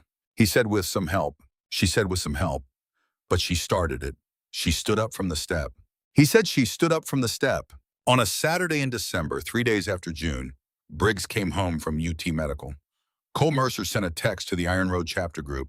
It said June Briggs's home, 119 Hargrove Street. She wants to say thank you. Come by if you can. Noon to 3. 21 members came. They came the same way they had come on that Tuesday in November, one or two at a time, announced by the sound of engines coming down Hargrove Street at 20 miles an hour, parking at the curb in the particular orderly way of men who have been riding in groups long enough that even parking is coordinated without being directed. Ruth had made coffee. June had made food, more food than 21 people could reasonably eat, which was the instinct of a woman who has been fed by other people and understands at a cellular level that the only thing you can do with that kind of receiving is feed people back, even if the accounts of kindness do not balance that way and are not supposed to. Della opened the door for each person. She stood at the front door of the house on Hargrove Street, and she opened it when they knocked, and she looked at each face with the full inventory she gave to most things. To the ones she remembered, she said, I remember you with the specificity of a child who means the word she uses.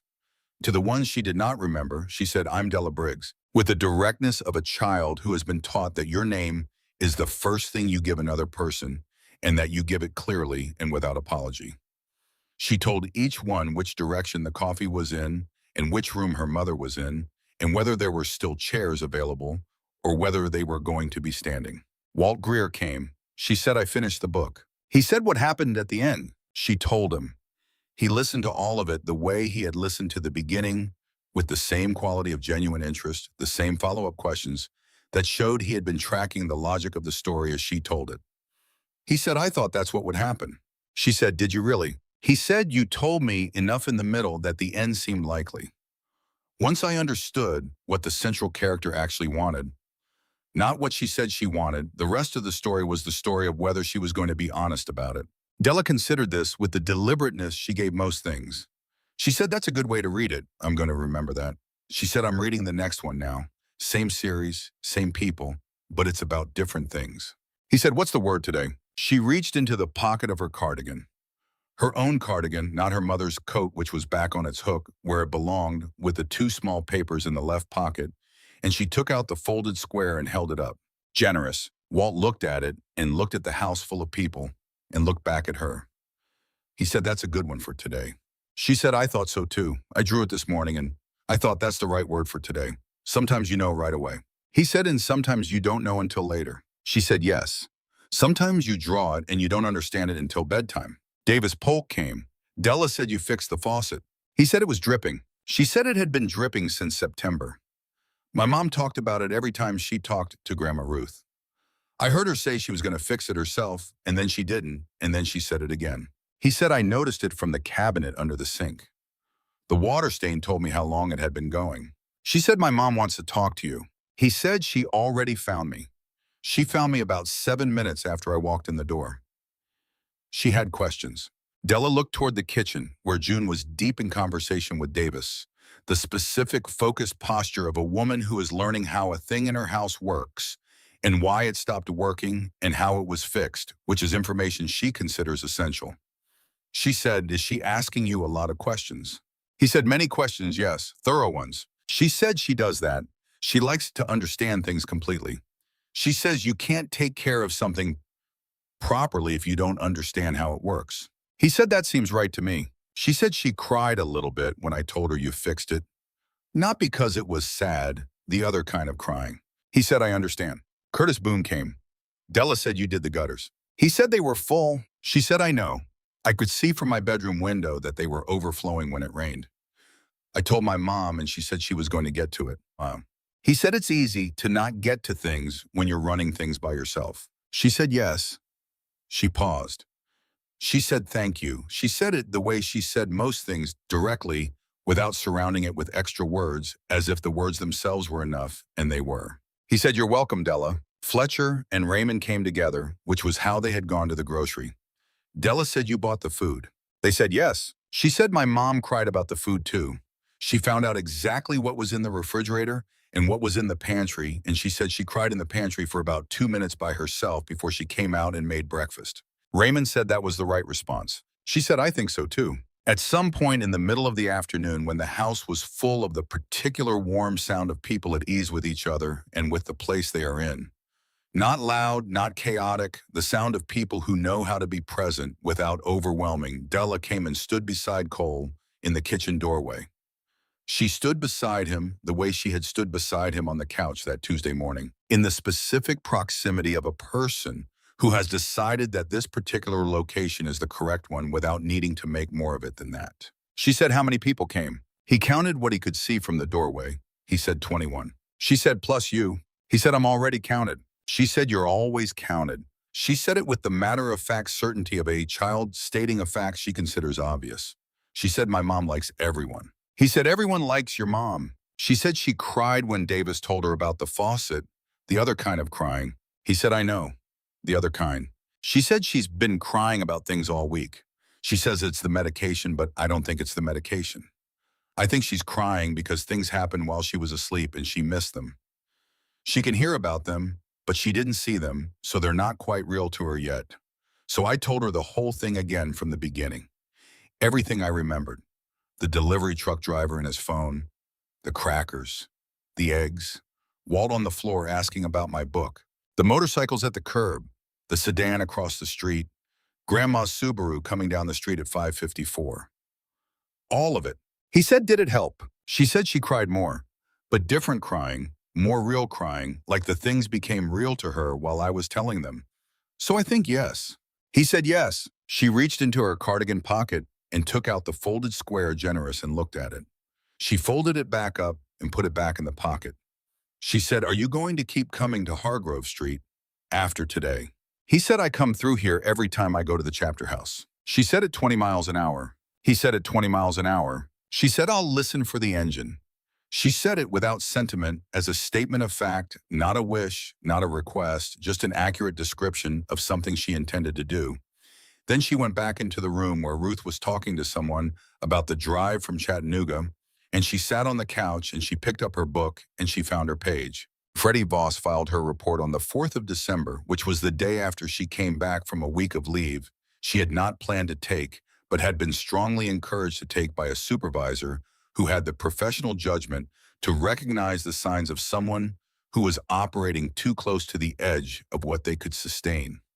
She came back from the week with the particular flatness of a person who has used the time to make decisions rather than to rest. And she sat at her desk and she wrote 4 pages. The report was addressed to the regional director of the Tennessee Department of Children's Services. It described the events of Monday the 18th and Tuesday the 19th of November in sequential and factual terms, the response to June Briggs's medical emergency, the placement of Della Briggs with a social worker, the social worker's departure at 11:30 p.m. on supervisor's instruction, the neighbor's check at midnight, the gap in oversight from midnight to 8:47 a.m. when a private citizen found the child alone on the front step of her home. She described the at-risk flag in the system, the erroneous data entry by Gareth Foley, the name collision between the Briggs file and a separate case in a different district, the 5 months the flag had been sitting in the system unchecked, unchallenged, and uncorrected, until a private citizen made a phone call and she started pulling threads. She described what the flag had nearly caused the placement of a child in temporary protective custody, not because of any genuine concern about her welfare, but because a clerical error in an overloaded system had been entered and not checked and not caught and not questioned until it almost caused a specific and irreversible harm. She wrote about the checking system that did not exist, about the backlog that made checking systems feel like luxuries rather than necessities, about the caseloads that made thoroughness an aspiration rather than a practice. She was careful. She was specific. She did not editorialize. She let the sequence of events make the argument because she had learned over 7 years of writing reports that were sometimes read and sometimes were not, that the reports that were read were the ones where the sequence of events made the argument and the writer's feelings about it were nowhere visible on the page. This one was read. It was read by the regional director who forwarded it with a brief note to the state office. The state office forwarded it to a legislative aide who was already, as it happened, in the middle of drafting proposed changes to the state's child welfare data management protocols, and who found in Freddie's 4 pages exactly the kind of specific documented sequential case study that made proposed changes into necessary ones. The aide called Freddie in January. They talked for 2 hours. Freddie sent 3 follow-up documents in the weeks after that conversation. The aide sent 2 back. The process was slow and bureaucratic and moved through channels that were not designed for speed, which was frustrating, in the way that all such processes are frustrating, and also in the way that Freddie had come to understand over 7 years of working inside such processes. The only way that changes of this kind reliably hold. Fast changes are fragile. Slow ones have to survive long enough to become the way things are done. Gareth Foley's. Gareth Foley was reassigned from data entry to a position that did not involve entering data. A cross-referencing protocol was piloted in the Knox County District beginning in February. The protocol required a second-person verification on any at-risk flag entered into the system. It added approximately 12 minutes to the process of entering a flag. There were complaints about the 12 minutes. The complaints came from people who were already overwhelmed and for whom 12 additional minutes on each of 100 flags was a real and significant burden. The complaints were noted, the protocol remained. Della Briggs crossed off every day of December on her calendar. She crossed them off in pencil, one diagonal line, neat and consistent, the same as every other month of the year. She drew a word each morning from the jar and put it in the square without looking and looked at it at bedtime when she crossed off the day. Some words were right, some were wrong in interesting ways. Some were wrong in ways that did not become clear until much later. She kept the ones that were right in the left pocket of her cardigan, the pocket that was the right size for a folded square of paper. By the end of December, she had several words in the pocket alongside brave and found. Warm was in there from the Saturday the chapter members came, and the house was full of people and coffee and the particular sound of many voices in a small space, all of them choosing to be there, all of them present by decision rather than by obligation. Steady was in there from a Wednesday when she had a very difficult day at school, the particular difficulty of being the child whose mother had been in the hospital, the unwanted specialness of that, the way certain people looked at her and said things that were meant to be kind and were not, and she had held herself through all of it without letting anyone see how difficult it was. Patient was in there from a Thursday when she sat very still on the couch next to her mother while her mother slept and she watched her breathe, the specific and necessary act of watching someone breathe when you have recently needed to know whether they were breathing, and the watching had required something she did not have a word for until she drew it from the jar that morning. And there was one other word from a morning in December when her mother was sitting in the kitchen reading the newspaper and the sun was coming through the window. In the particular way it came through on clear winter mornings, and everything was ordinary, in the way that ordinary becomes something else entirely when you understand what it costs to get back to it. The word that day was enough.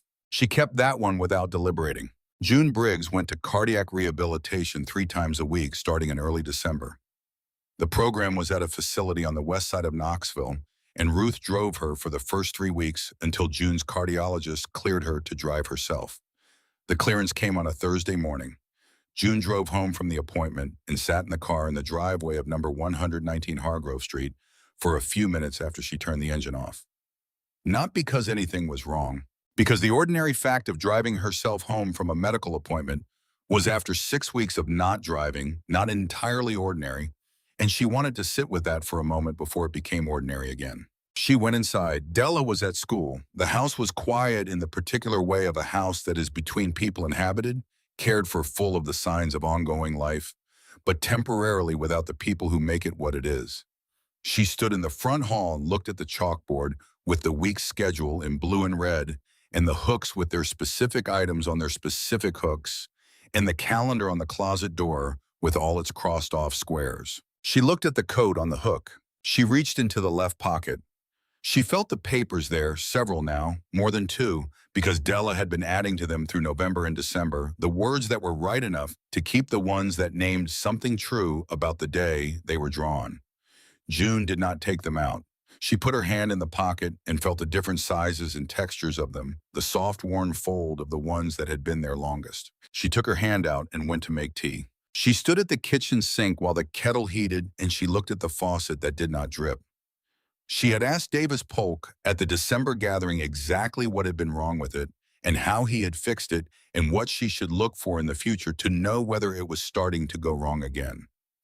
He had answered all of it with the patience of a man who is used to explaining his work to people who want to understand it and who does not find the explaining beneath him. She thought about him now, looking at the faucet, the specific way he had described the washer, in the seat, and the difference between replacing both versus just tightening what was there. The difference between a temporary solution and a real one. She thought about Cole Mercer, who had received a text at 9 in the morning on a Tuesday and had sent one text to 41 numbers with no expectation of response and had stayed at her kitchen table all day. The kettle boiled. She made her tea and sat at the kitchen table and looked at the Tuesday square on the calendar. Found in Della's careful pencil. Della had told her the story of the word drawn without looking, placed without reading, unfolded at bedtime more than once because June had kept asking her to tell it again. And Della had told it each time with the same care and the same detail as if the story deserved to be told correctly every time it was told. June had asked what Cole had said when he saw the word. Della had said he didn't say anything for a minute. He just looked at it and then looked at me. And that was the same as saying something. June drank her tea and looked at the kitchen and the ordinary December light coming through the window over the sink, and she thought about what it meant to come home to a house where a word had been drawn from a jar on the worst day of the year and had been right. She heard the engine at 4:23, not a car engine, a motorcycle coming down Hargrove Street at the particular low and steady speed she now recognized without having to think about it. She had learned the sound in the 3 days she had been home, learned it the way you learn the sounds of the street you live on when you have been paying close enough attention, learned it so that she could identify it without looking. She looked at the window anyway. She watched the motorcycle come down the street at 20 miles an hour, steady as a metronome, and pass the house without slowing, and continue to the Peachtree Lane intersection and turn. She looked at the clock, 4:23. She thought about a school zone sign and 9 years of 20 miles an hour, and the arithmetic of what one small, consistent, unremarkable choice had made possible on a Tuesday morning in November. She went to the closet door. She looked at the calendar. She got down on one knee and looked at it at Della's eye level, the height at which it had been taped, and she read some of the words in the squares she had not looked at before the daily record of the year. 2 colors of pencil, 1 word per day. Warm, late, careful, windy, surprised, bright, lost, brave, found, enough. She put her hand flat against the construction paper, all those squares and crossed off days. She stayed there for a moment on one knee on the hallway floor, with her hand flat against a year of words, and she let herself feel what she felt, without turning away from it, because she had learned in the last 6 weeks that turning away from things did not make them smaller. Then she stood up. She went back to the kitchen and rinsed her mug and heard the school bus stop at the end of the block at 3:15, which was when it always stopped, and she heard small footsteps on the front path, the specific sound of Della's footsteps, which she could identify by now, the way you identify the footsteps of the people you live with, and she heard the front door. Della came in the way she always came in, backpack first, then the door closing behind her, then the shoes coming off at the mat and being placed in the precise paired way she always placed them. She was halfway through taking off the second shoe when she looked up and saw her mother standing in the kitchen doorway. She said, "You drove yourself." June said, "I drove myself." Della looked at her with the full assessment, the inventory, the final check, the reading all the way through. She said, "How was it?" June said it was good. It was ordinary. It was exactly like driving anywhere else. Della said, "Good." She finished taking off her shoe and set both shoes on the mat. She set her backpack against the wall. She reached into her cardigan pocket and took out the folded square of paper and held it up so her mother could see it. It said home. June looked at the word. She said, "You drew that today." Della said, "I draw one every day." June said, "Was it right?" Della looked at the word. She looked at her mother in the kitchen doorway, in the house with the fixed faucet and the clear gutters, and the coat on the hook with its pocket full of kept words. She looked at the ordinary late afternoon light coming through the front windows, the way it came through every afternoon. At this time, the specific December light that was already going toward gold, even though it was not yet 4:30. She said yes. She put the paper back in her pocket. She went to the kitchen and sat at the table and got out her homework. June put water on for dinner, and the kitchen went about its ordinary business, in the ordinary way of kitchens in houses where the person who usually fills them with sound is home, and filling them with sound again. In the spring, Cole Mercer went to the Iron Road Chapter House on Decatur Boulevard for the annual equipment inspection. He went through everything methodically with his hands as much as his eyes, reading what touch could tell him that looking alone could not. He went through the mechanical room and the garage and the storage units and the equipment room at the back, the same order he always used, the same systematic attention he brought to every job. Because systematic attention was the thing that made you reliable, and reliable was the thing that made you someone people called when something was wrong. He came to the fitting that Dennis Holt had replaced in November, the one in the back equipment room that had been weeping slightly at the joint, not a crisis, but a problem that would become one if left alone. He crouched down and he ran his hand along the joint, reading it with his palm, the way plumbers read repairs, not with their eyes, but with the specific sensitivity of a hand that has spent 30 years learning the language of what holds and what does not, what is solid and what is pretending to be solid, what will hold through the next season and what will fail in the cold. Dry, solid. The joint is sitting flush and tight in the way of a fitting replaced correctly with the right part in the right way by a man who had been paying attention when Cole explained something in 2019 about the difference between a patch and a real repair and what the difference costs you in the long run. He stayed crouched for a moment with his thumb on the fitting. He ran his thumb along it one more time. Then he stood up and moved on to the next one because that was the correct response to a thing that was holding the way it was supposed to hold. You confirmed it and you moved on without comment, without ceremony, because the next fitting required the same attention as this one and the one after that, and the work did not end, and the checking did not end, and there was nothing more to say about a thing that was holding than that it was holding. He drove home along Hargrove Street in the early April morning. The school zone sign was at the Peachtree Lane intersection, same as always. Same pole, same reflective lettering, same position relative to the sidewalk and the intersection it was protecting. He brought the bike to 20 miles an hour at the sign the same as always, the same as the first time he had driven down the street after the sign went up, and the same as every time in the 9 years since. The street went past in the particular way of a residential street in early spring, the first green of the season coming in on everything, the gray and bare of November becoming memory, the oak at number 119, breaking into leaf at the tips of its branches, the first small leaves pale and new, at the ends of the enormous arms that had been bare all winter. The gate was closed at the end of the front path. The step was empty in the morning. Nobody at the gate, nobody needing him to stop. That was exactly as it should be.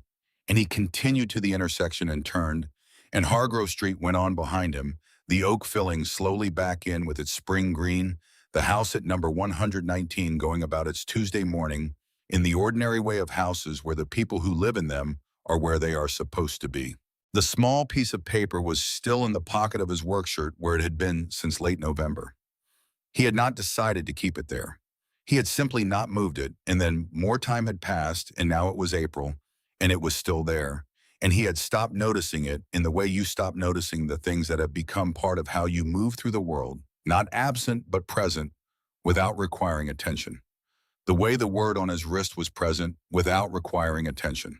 He noticed it sometimes.